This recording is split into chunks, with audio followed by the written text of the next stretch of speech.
talking about, oh, you're not a conservative. It's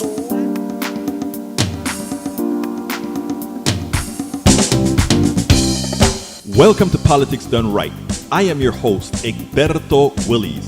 This is a progressive program that will take the mystery out of politics.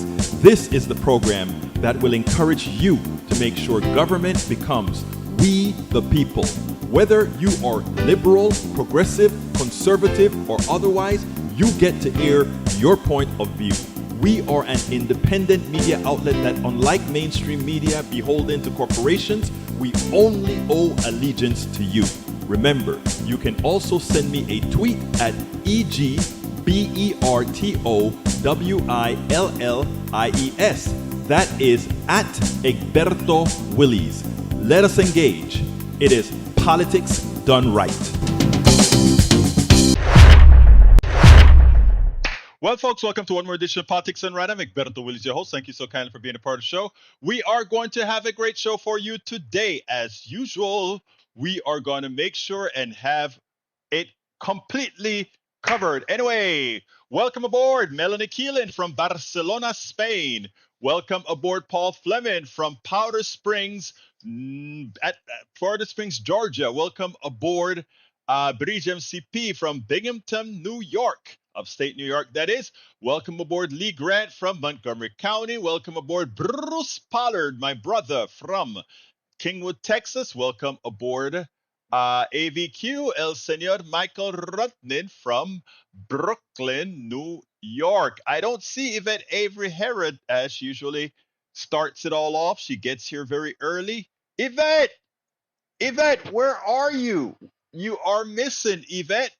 All right. Anyway, let's go ahead and continue. Bridge MCP starts the show. She says, Judge rules against RFK Jr. in fight to be on New York's ballot, says he's not a state resident, Albany, New York. A judge ruled Monday that the independent presidential candidate Robert F. Kennedy Jr.'s name should not appear on New York's ballot, saying that he falsely claimed a New York residence on nominating positions despite living in California. The scion of famed Democratic political dynasty vowed to appeal, dismissing the ruling as partisan. If the judge's decision is upheld, it would not only keep Kennedy from the ballot in New York, but could also lead to challenges in other states where he used an address in New York City suburbs to gather signatures. Egberto in New York, Judge Cristina Riva concluded in her 34-page decision that the rented bedroom Kennedy claimed as his residence in New York wasn't a bona fide and legitimate residence, but merely a sham address that is used, a sham address that he assumed for the purpose of maintaining his voter registration and furthering his political candidacy. You know what? I normally want everybody on the ballot, but in this case, again, you got to follow the rules. You have got to follow the rules. All right. Bridge also says, Egberto, Yvette UAW files federal labor charges against Donald Trump and Elon Musk after threatening workers on X interview. Egberto, UAW files federal labor charges against Trump and Elon Musk after threatening workers on X view. Oh, good. The United Auto Workers Union on Tuesday filed federal labor charges against former President Donald Trump and Tesla CEO Elon Musk for threatening to intimidate workers who go on strike. During the interviews on X Monday night with Musk, who is also the principal owner of the social media platform, the pair discussed a potential role that Musk in Trump's administration should he get reelected. Trump called Musk the cutter and praised Musk for his anti-union stances. I look at what you do. You walk in and you just say, you want to quit? They go on strike. I won't mention the name of the company, but they go on strike and you say, that's okay. You're all gone. You're all gone. Every one of you is gone, Trump said. You know, Trump cannot be the smartest cat out there. Think about this. The guy is trying to say that he's a working class guy. He's trying to say he supports the union. While Texas may be a state where people are brainwashed into thinking a union is not a good thing, the rest of the country don't believe that crap. It is amazing. It is amazing how stupid, and I don't use that word frequently, but how stupid Trump really is. All right, Paul Fleming says, here's what we've got to go up against. Former Colorado clerk Tina Peters has been found guilty by a jury on most charges in a breach of her county election computer system. Who does election fraud again? Seems to me on the right. Paul Fleming, last night was another reminder that when billionaires take control of our most vital platforms for communication, it's not a win for free speech, it's a win for oligarchy. But it's deeper than that. I thought the private sector knew how to do things. They couldn't even get a live stream going. So they gave the Harris campaign a chance to troll them. And that is what they did. All right, let's see what else we got here. Para ver. Michael Rodney says, Egberto, please read this out from Paul's article. Paul, the only ones who are a threat to election integrity are those conspiracy nutters who falsely believe that voter fraud is ongoing despite evidence to the contrary. Former Colorado clerk Tina Peters has been found guilty by a jury on most charges in a breach of her county's election computer system. Peters was accused of using someone else's security badge to give an expert affiliated with the Pillow chief executive Mike Lindell's access to the Mesa County election system. Prosecutors said she was seeking fame and became fixated on voting problems after becoming involved with those who had questioned the accuracy of the 2020 presidential election results.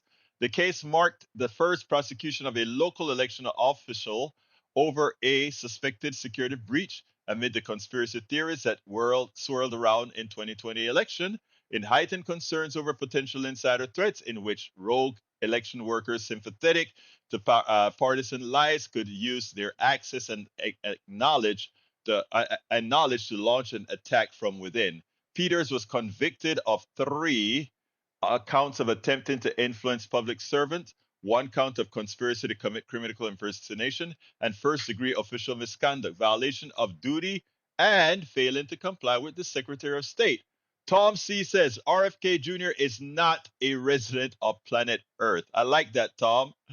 All right, Paul Fleming Sr. says the Arizona for Abortion Access Act will go before voters this election cycle after organizers shattered the record for number of valid signatures gathered for ballot initiative. Exactly, and they'll win and they'll bring more voters out.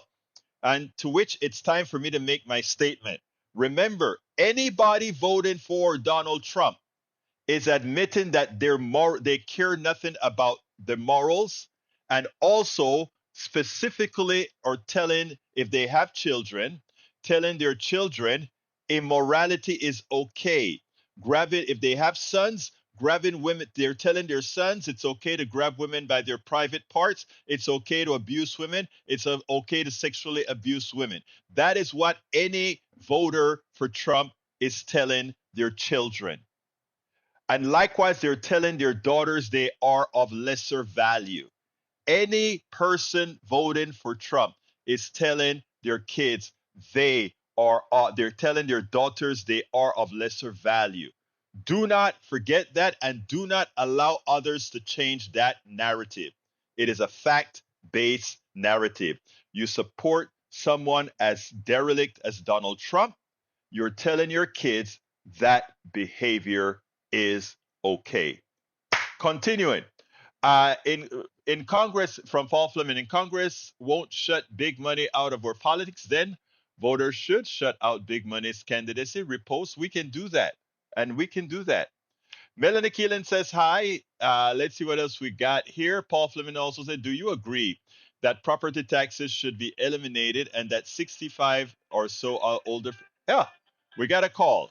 Ray Brackens. Hey, Ray, hold 1 second before I clean up the audio so that we don't get any feedback. Let me go ahead and do that right this very minute. Okay, all right. Brother Brackens, talk to me. Testing, testing. How we sound? You sound perfect, brother. You always sound perfect. Talk to me.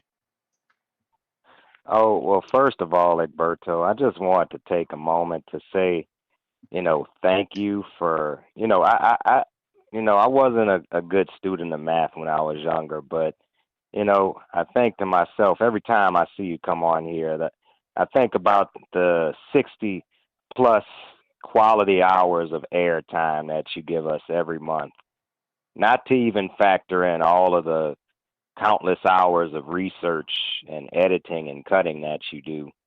So, I mean, that's a lot, and you I do it all by appreciate that. yourself. You don't have any fancy assistance. You don't have any staff. You do it all by yourself. So I would be a fool to think that I could just step in and do what you do. I have a few talking points here and there, but you know, to have it backed by the quality that you have, I think I would have to, take a little while to build that operation. But I know you can't do it forever, but I appreciate you while you're doing it. And I just want to say that, for the moment.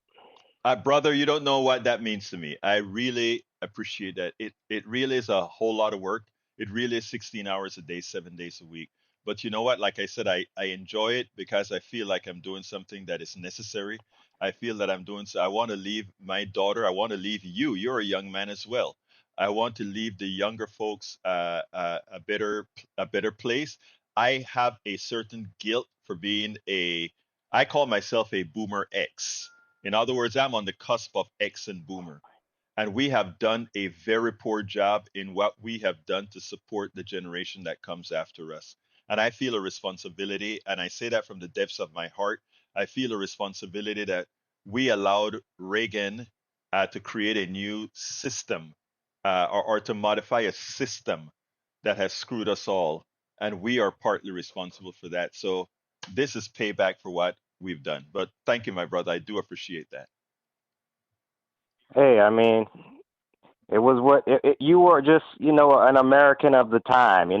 You believed in what Americans believed at the time, such as what Mr. Biden believed when he was in Right. Congress, being as long as he was there, from the time he started as a 29-year-old man to the time he ended his career, stepping down from Miss Harris to take the mantle. And I'm going to get off. I didn't want to take too much time, but I want to finish with this. As far as Miss Harris, she's doing a fabulous job, on messaging, and the other side, they're just running around with like chickens with their heads cut off, because now they they have to look at the mirror and say, who has the old candidate now? Who has the crazy candidate now? And I'm hearing a lot of reports that Mr. Trump can't keep his flappers shut. And as a matter of fact, there was even some allegation while he was flapping his gums on Twitter with Mr. Elon Musk. A lot of people said it sounded like he didn't have no teeth in his mouth. I think that could be. So he didn't even bother to put his dentures in while he was flapping his gums, literally. But the more he talks, the more he digs the hole. So I say to Mr. former President Trump, keep talking. Stop listening to your advisors. You're only making us look stronger. Thank you. That's all I got to say. Thank you, my brother, and thank you for calling in. And you've made my day. I appreciate that what's being done is appreciated. Love you, brother. All right, folks, I have my first video for you, and this is from this morning. A ill-informed MAGA cultist called me this morning. A woman. We get quite a few, and I love them all. I don't say that facetiously. I'm in the stage of my life now where I want to be there for everybody, and I say that I say that honestly. This is not a put on for a program or anything like that. I really want us to make a difference. So I want you to listen to this, and then we'll take it on the other side. All right, let's go to Wendy. Come on in, Wendy. Hi, how are you doing? I am doing fine. Talk to me. I made the mistake of just rolling through my husband's preset channels, and we tried to be nonpartisan and listening to the radio and make sure that we're kind of listening to all sides of things. And it sounds like this is very one-sided. I was wondering if just the whole radio station was owned by the left or just your show. All right, let me ask you one thing. I'm a very progressive person, but let me ask you, Wendy, is there anything that I say? I don't like when people say the left and right, that sort of stuff, without telling me if there's something that I said that was incorrect.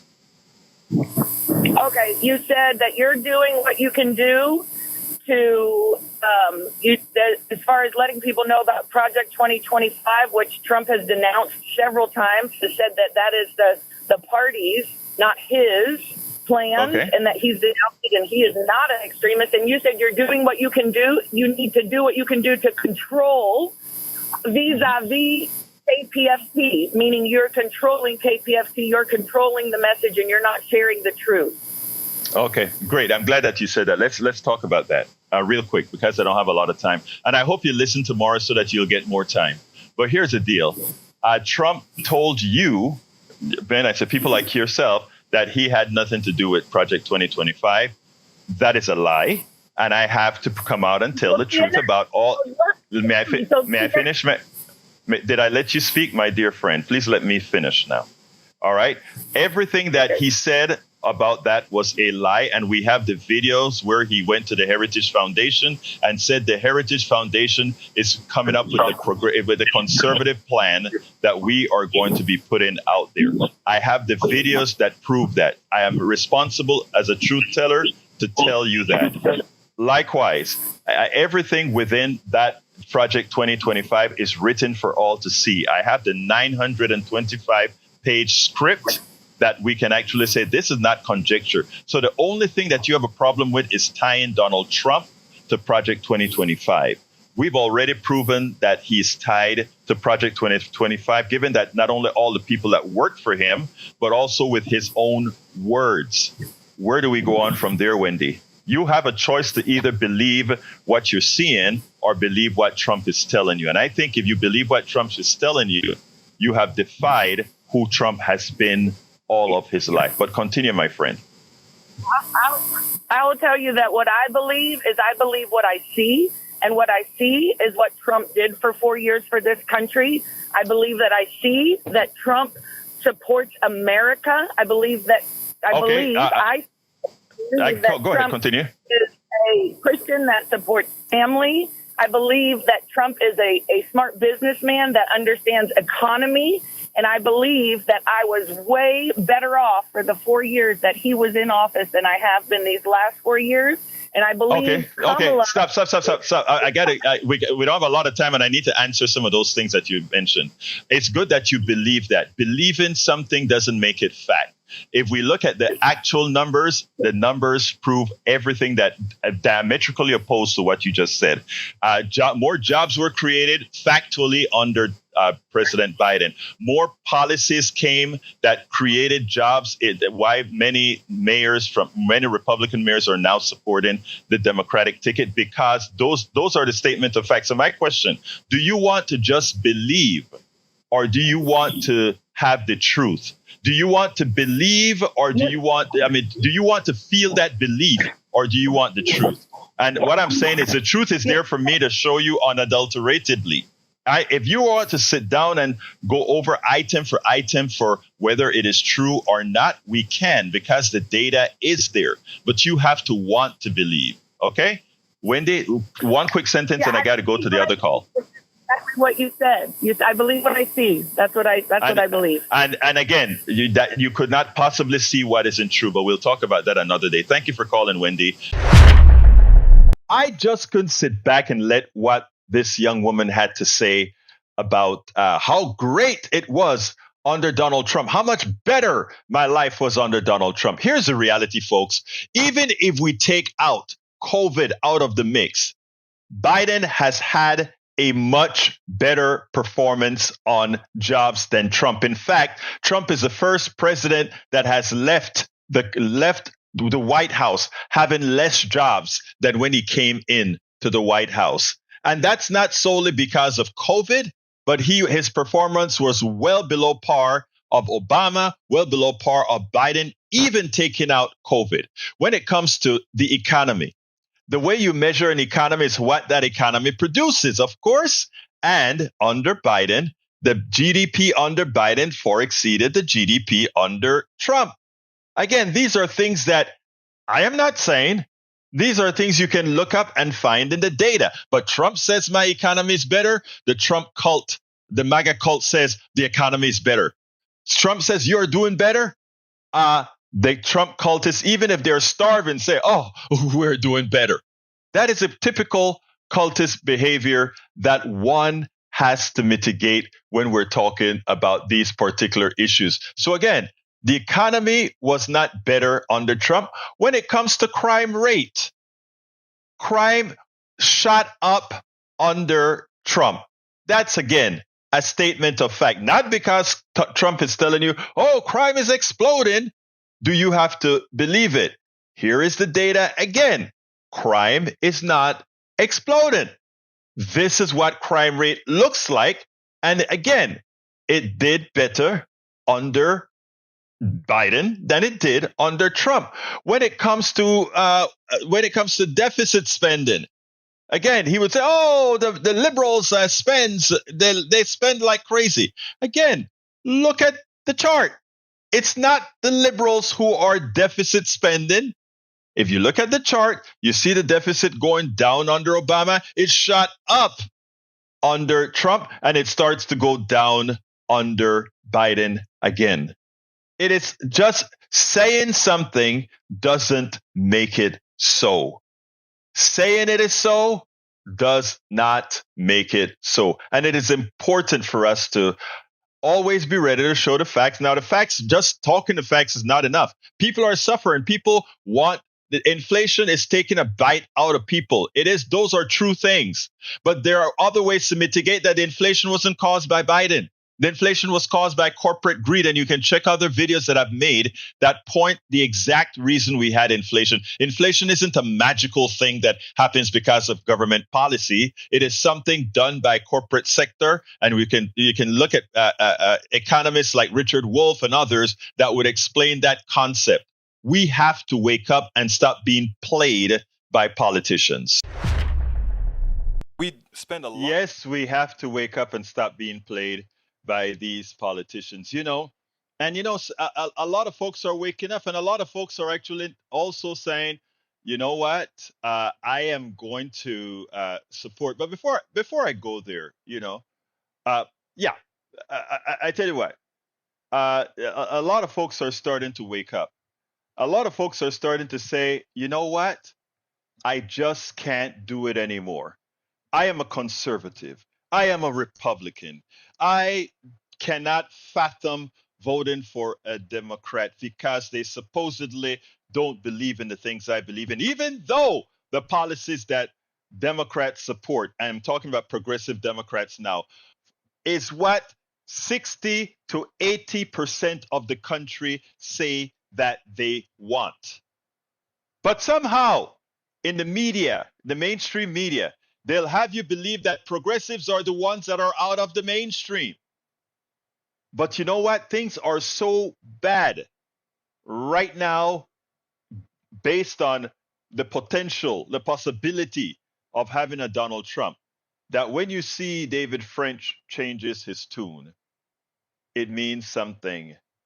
It means something. I want you to listen to this, and then we'll take it on the other side. I hear people talking about, oh, you're not a conservative.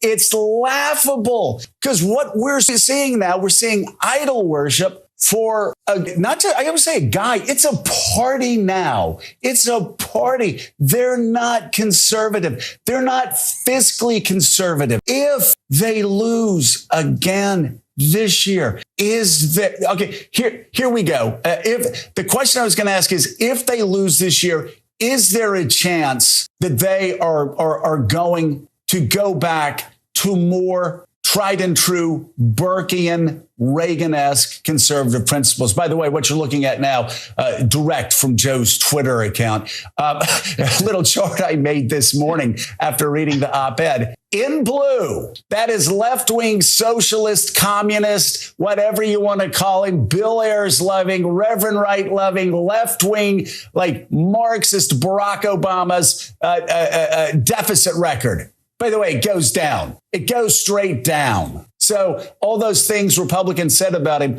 obviously not true. Now, if you look right after Barack Obama left office, by the way, 4 years pre-COVID, look at deficits under Donald Trump. David, they go straight up. That's not conservative. One of the things that's happening is you have MAGA has seized control of the Republican Party, intentionally transforming it radically, not just, of course, on a policy basis, but on a character basis, calling the old Republican Party the dead consensus.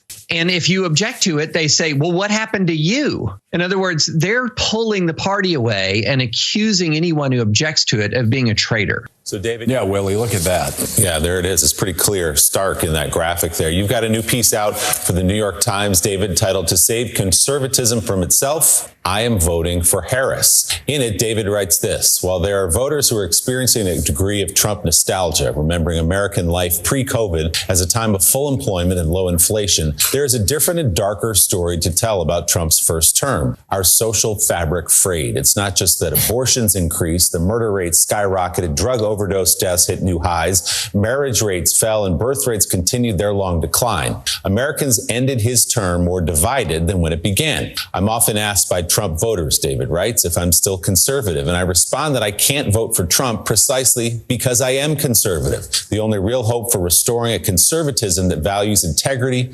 demonstrates real compassion, and defends our foundational constitutional principles isn't to try to make the best of Trump, a man who values only himself. If he wins again, it will validate his cruelty and his ideological transformation of the Republican Party. If Harris wins, the West will still stand against Vladimir Putin, and conservative Americans will have a chance to build something decent from the ruins of a party that was once a force for genuine good in American life. David, I'll let you expand a little bit on that.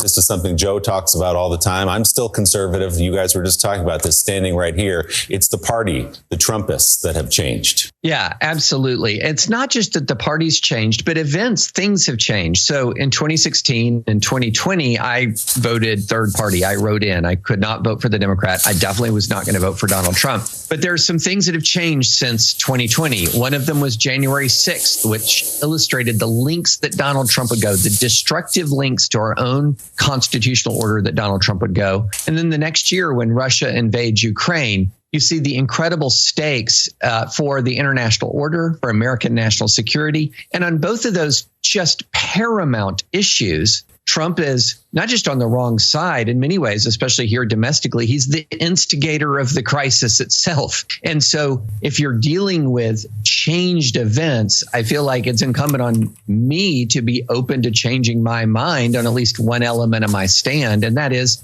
in this case, to vote for the party that at the very least is going to stand against Russian aggression. And Joe, saying that out loud, that I'm voting against a Republican to make sure that the United States resists Russian aggression is, again, one of those moments where you can't believe how much things have changed. As David lays out in the piece, the Republican Party now unrecognizable from what it was just a few decades ago in terms of both foreign policy and some matters here at home. But Willie, the great question, the unanswerable question is, what happens next? Even if Donald Trump were to be defeated this fall, does that mean Trumpism? Does that mean the MAGA movement goes away? There are certainly some of the Republican Party who say, yes, we'll be finally rid of him.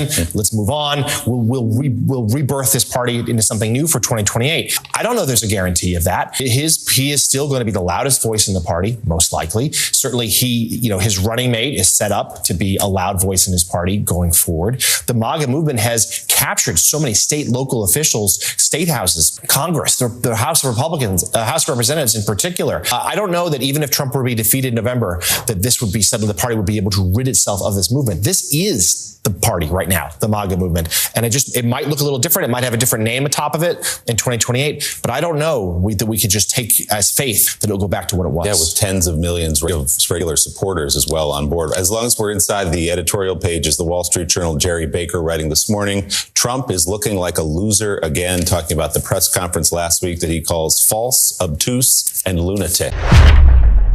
False, obtuse, and lunatic.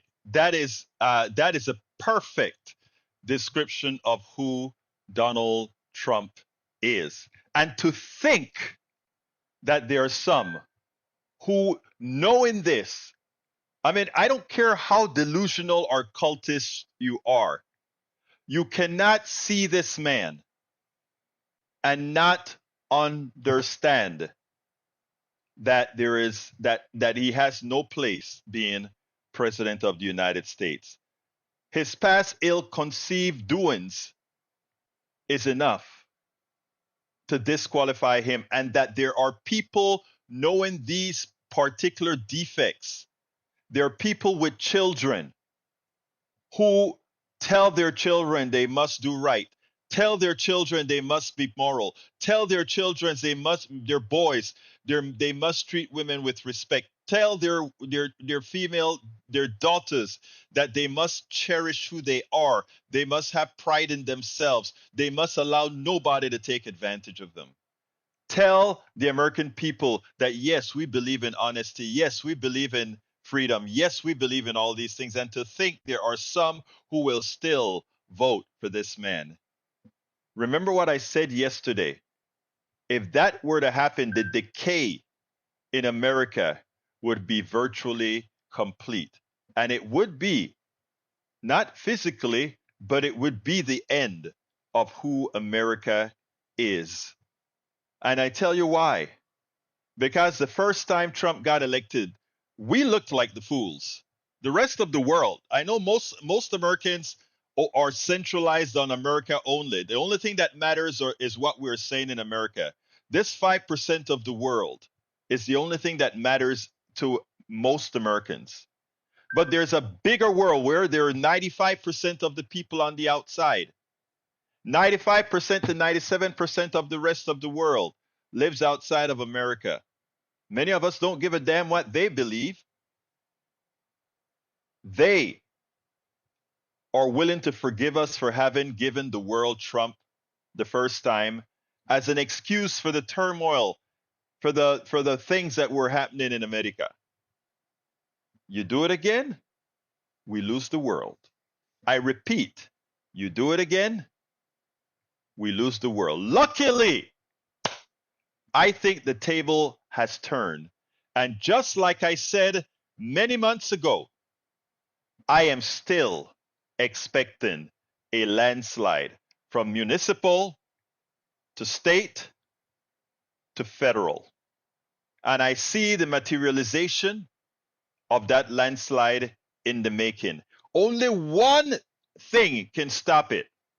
And that is something Democrats know how to do very well.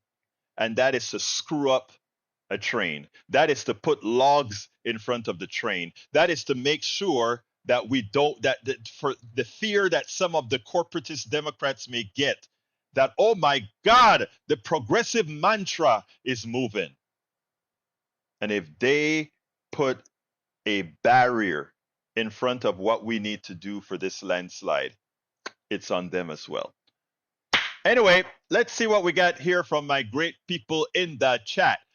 Paul says Vice President Kamala Harris has backed the elimination of taxes on tips for hospitality and service workers, endorsing a policy that suggests by former Donald Trump. No.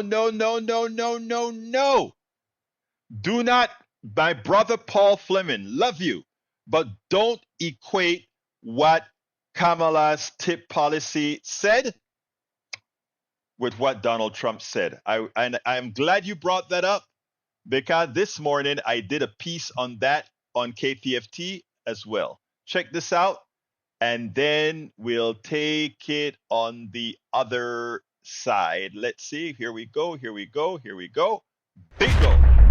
Let me tell you something. I was watching some news, and Trump is in a tizzy. Kamala Harris stole his idea. That's what he says. You remember he went out and he said, hey, tip workers. Notice how he said it. It's important. We are going to give tip workers. We're not going to tax tip workers tips. And, Kamala then came out and said, hotel and service workers tips will not be taxed. And we are going to work for an increase in the minimum wage, make it a living wage. And to that answer, Trump said, you stole my idea. You stole my idea. And I need to really show you all what often isn't covered. Notice what Trump said. Tip workers will not get their tips taxed. In other words, anyone receiving tips, your tips are untaxable right now. Kamala said distinctly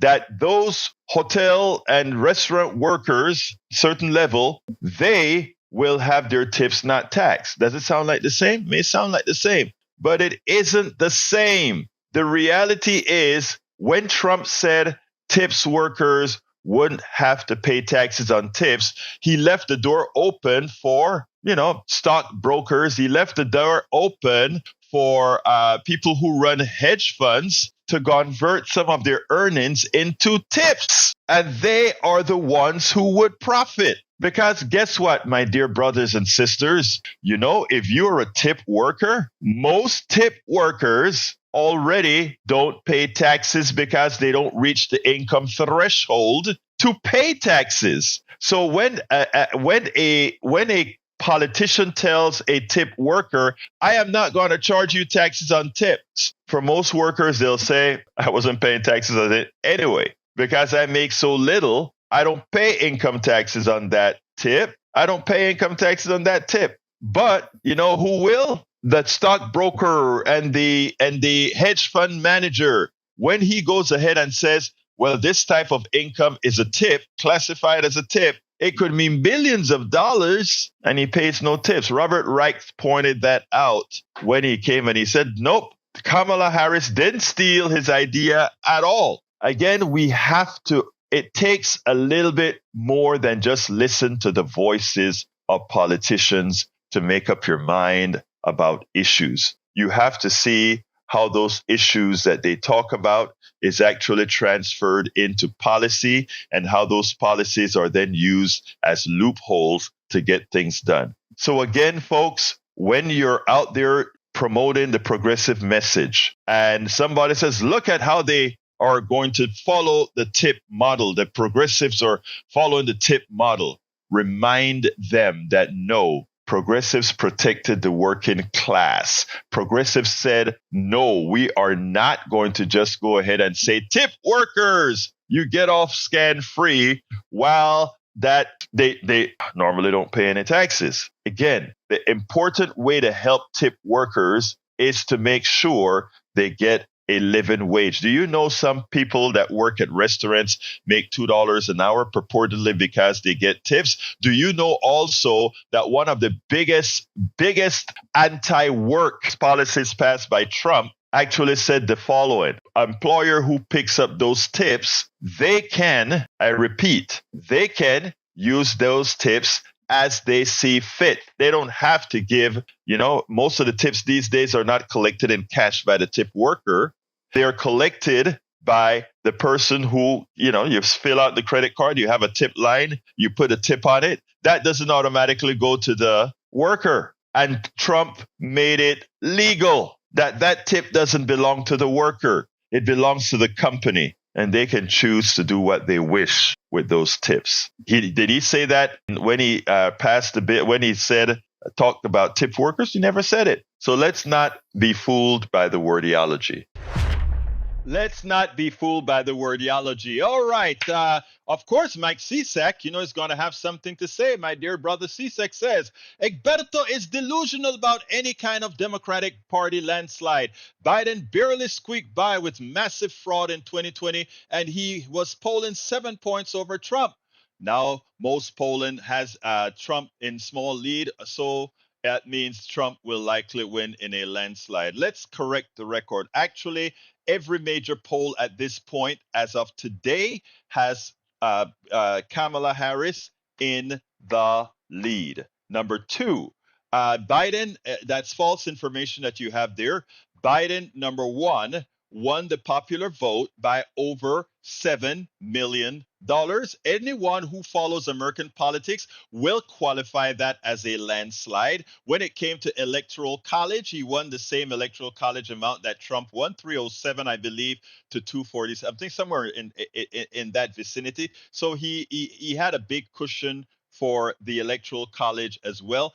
That said, because we are in an anti-democratic country when it comes to electing the president, Hillary Clinton lost by more votes than Biden won in the electoral college, which was a squeaker. While Hillary Clinton lost by about 80,000 votes, Biden won by only about 40,000 votes.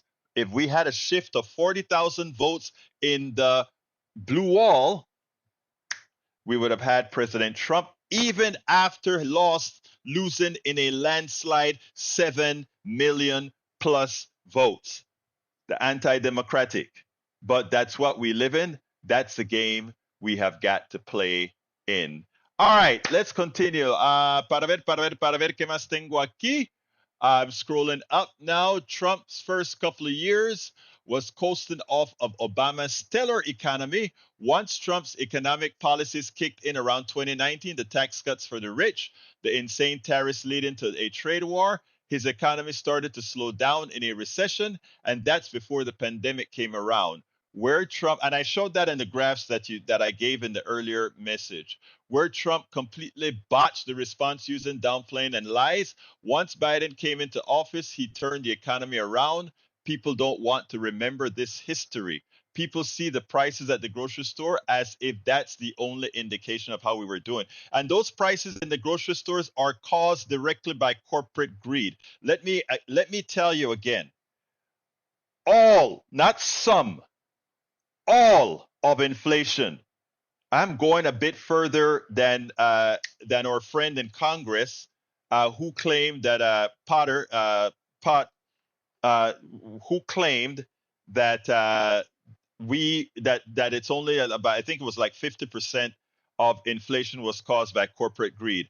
I am telling you, categorically, 100% of inflation was caused by corporate greed. And for those who are first tuning in today to my program, let me explain. There were several factors that caused inflation. The one that they like to talk about the most is supply chain, meaning we had a lot of shortages because of the supply chain coming from overseas. Number two, they like to claim that it was caused also by the oil crisis caused by not drilling enough in America, as well as the war in Ukraine. And three, they want to say it was Biden throwing too much money into the economy. I can debunk absolutely every single one of those items from a standard economic point of view. In other words, this isn't thinking out of the box. This is thinking out of how our economic system works today. I would like to change the way our economic system works. An economic system isn't divine. It is man-made. It is human-made. So we can change it. But under the current tenets of our economic system, all of inflation was caused by the private sector, by the corporate state. Here, first, let's start with the challenges caused by the supply chain. The only reason we had a supply chain to the problem to the extent of that we had it to create problems is because corporate greed said we're not going to make stuff we're not going to make cloth and textiles in the Carolinas anymore. We're going to send it off overseas. We're not going to create a lot of our products in America. We're going to send it off to China, Vietnam, and elsewhere. So therefore, we are going to ship a lot of our demand, or what fulfill our demands overseas. By doing that, it means that we are very dependent on export or on imports, meaning we are very dependent on transportation. How do you get transportation? Through ships bringing containers into America. Now, when you have that lag in manufacture, shipping, and then going into the store, you must create something called inventory. Huge inventory to cover what? You should create inventories to cover the potential or possibility of hurricanes, the possibility of ships sinking, the possibilities of hurricanes beating up on ships, the possibility of pandemics, the possibility of strikes in the overseas areas where you're manufacturing. All of that dictates having to create large storage areas locally to prevent shocks to the system. But you know what? In order to get money themselves and not pay the Americans an American living wage, they created these offshore items. Now, what does that mean now? It's not the only thing that they did. They also started a process called just-in-time inventory. When everything works good, the executives look like geniuses, right?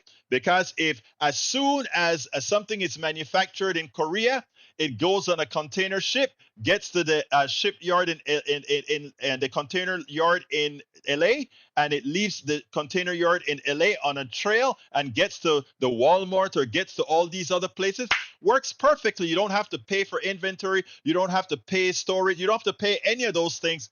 But again, because of the intellect, actually not intellect, the greed, the evil of these executives, just-in-time inventory along with offshoring created the supply chain problem. And then who do they ask to pay for that? They ask us to pay the inflated prices for their screw up. So who caused that part of the inflation? The corporate sector. Número dos, they said, oh, the oil because of the war in Russia or in Ukraine created a shock to the market. Biggest lie that there is. We never had a shortage of petroleum. You could always go to the gas station and buy gas, whether the price was high or not. They knew they could keep the price high, but I'm going to talk about why they could keep the price high after this here. But anyway, it was always a lie. America is drilling more today than under Trump or under any other president. We are the largest creator of oil, bar none. America is. The United States of America, that is. Okay? Now, the parts where the war was in Russia, in Ukraine, had nothing to do with the oil fields in Russia. Russia, even with sanctions, could still ship its oil. In fact, the sanctions of Russians should have reduced the price of oil. Why? Because China and India was buying oil from Russia at a discount because of the sanctions. But let's go a bit further. If China and Russia are buying oil on the Russian market at a discount, that means there's more oil on the Western market because China and India are buying less. And guess how we know that it's a fact that there was less oil, that they bought less oil and there was more oil on the market?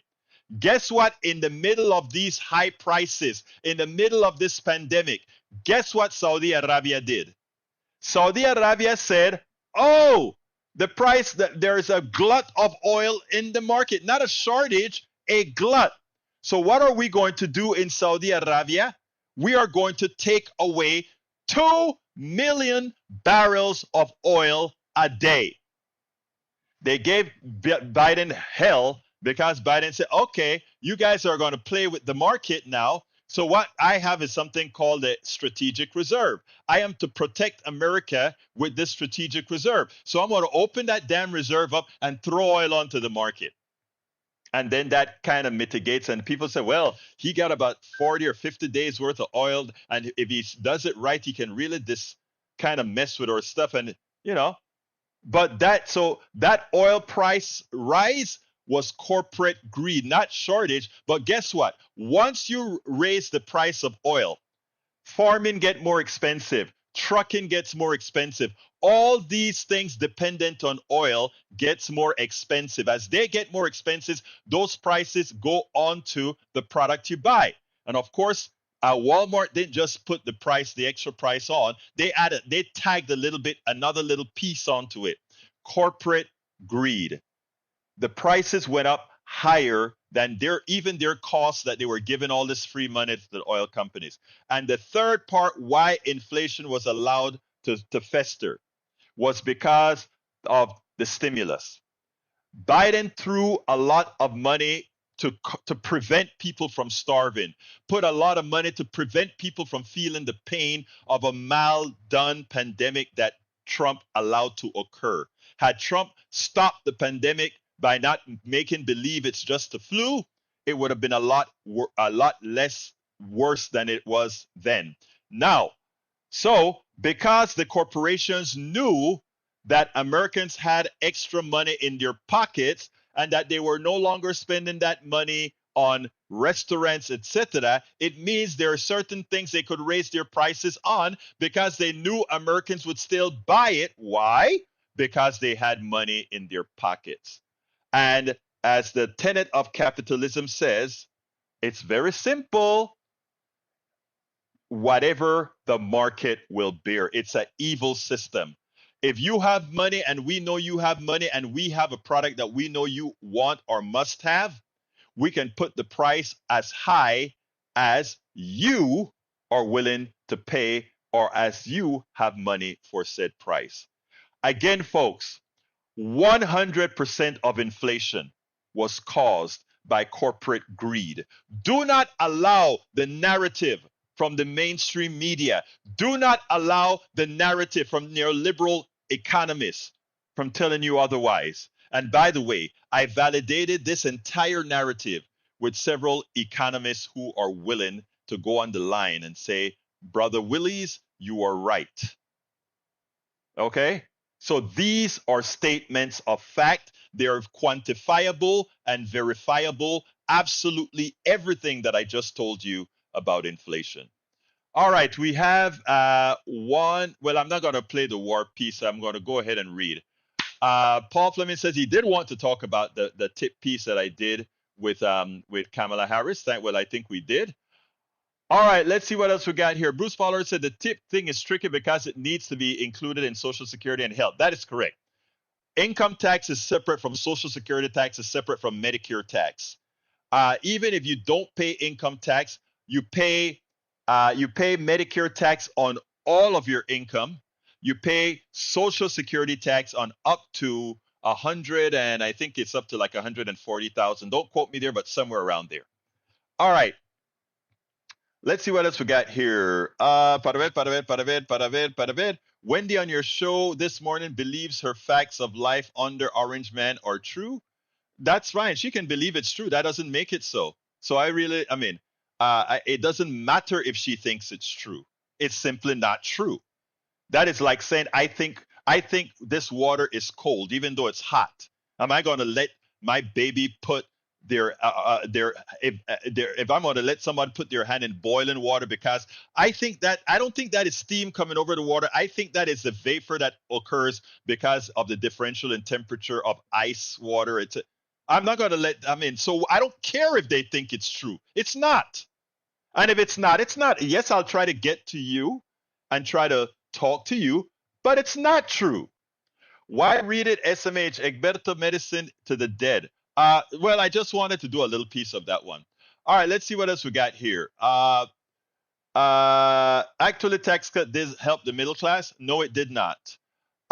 Let's see what else. You got the tax cut. Then because of the tax cut that caused the budget to increase, we had a bigger budget deficit. It caused, because of the way our system currently runs, interest rates to go up. Because interest rates go up, now you pay more for your credit card bills, and those credit card bill increase in prices are more so than it is the tax cut that you got. So it's the biggest lie you have from people that don't understand economics. Period. Punto y final.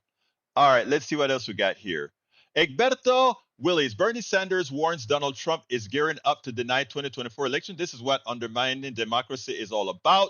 This is what fascism is about. The Vermont senator said of Trump lies about Kamala Harris crowd size. Senator Bernie Sanders issued a striking warning on Tuesday by lying about the size of Kamala Harris campaign events. Donald Trump is gearing up to deny 2024 results. The Vermont senator weighed in after Trump falsely claimed over the weekend that Harris uses artificial intelligence. Exactly. Donald Trump may be crazy, but he's not stupid when he claims that nobody has showed up to the 10,000 person Harris Walz rally in Michigan. That was live streamed and widely covered by the media. That is all. The Democrats cheat all the time. Let me tell you what. The good thing about it is right now, the president is in fact Biden. So Biden's will be ready when the MAGA thugs come over to the Capitol again. He will be ready to take care of business. So let them come. The problem would have been if he was still in power and still had the control of the military under his grasp. It will be Biden. So again, we ought to be careful that these guys are going to come and do the thuggish behavior that they did before, but we will be ready for them. All right, let's see. Let's see what else we got here. Tom Zarnick has a limerick. So we close with a limerick, and it goes like this. J.D. Vance doesn't care for the childless cat lady. thinks she should have a bunch of kids like Mrs. Brady. JD has many words that are bitter. They're like turds in a box of litter. The man with the beard is just plain weird. He often acts like a cat who's scrawny and fraidy. I always love what our poet laureate, Tom Zarnik, has to say. And Tom closes the show with the perfect laureate. Persuasive Barrier is in the house. Welcome aboard, Persuasive Barrier. Before I close, I do want to salute people that I did before. So Mike Cisak, welcome aboard. Persuasive Barrier, welcome aboard. Tom Zarnik, welcome aboard. Eric Hayes, welcome aboard. I didn't call you out before. I also want to call out, I saw some others in here. Stygen Bergen Greek, welcome aboard. I also want Bruce Pollard. I think I called you out already, Bruce. Let's see who else we've got here that I didn't call out. I'm scrolling up. I want to, I like to call out our folk, all of you, love all of you. Want to, Alizarin Dreams, welcome aboard. May Wood, welcome aboard. Jay Ray, I even though we spoke in person, I don't think I called you out. So our brother Ray, welcome aboard. I don't think I see anybody else. If I missed you, drop a note in the link in the chat real quick, and I'll get to you. I called out Lee Grant already. Let's see if there's anybody else I didn't call out.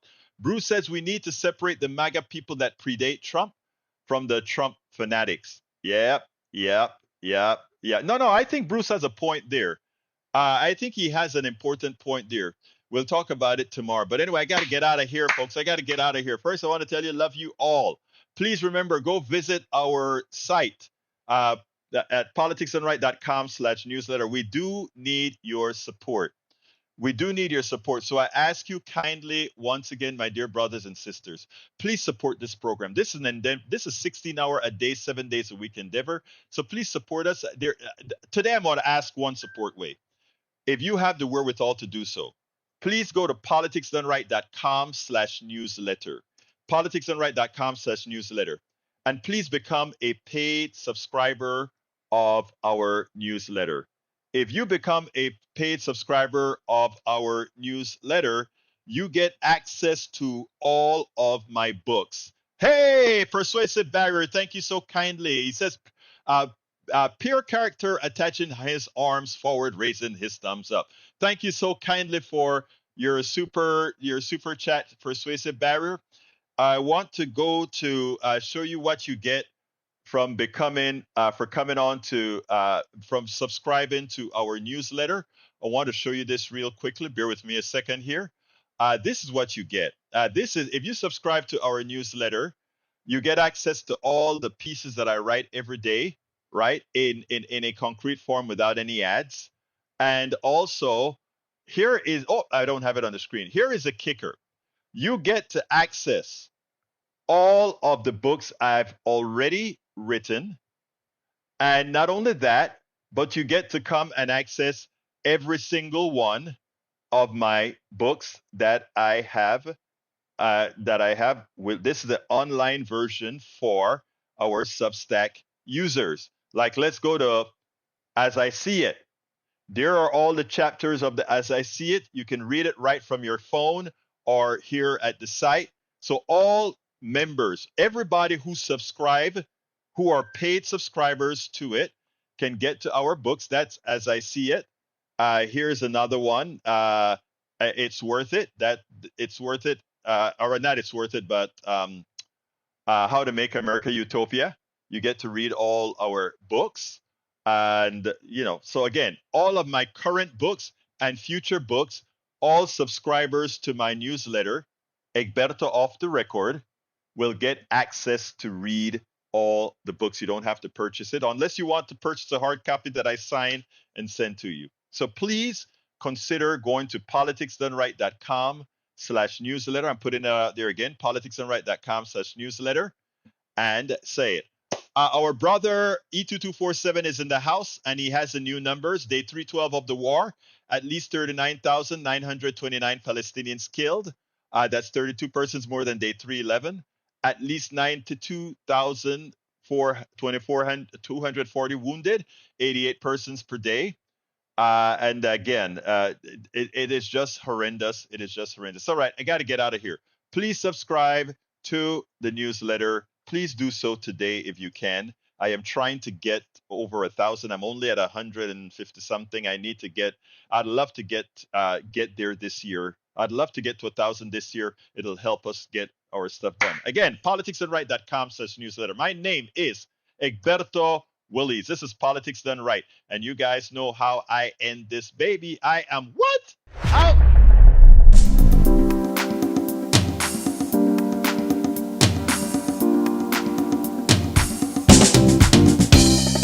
Welcome to Politics Done Right.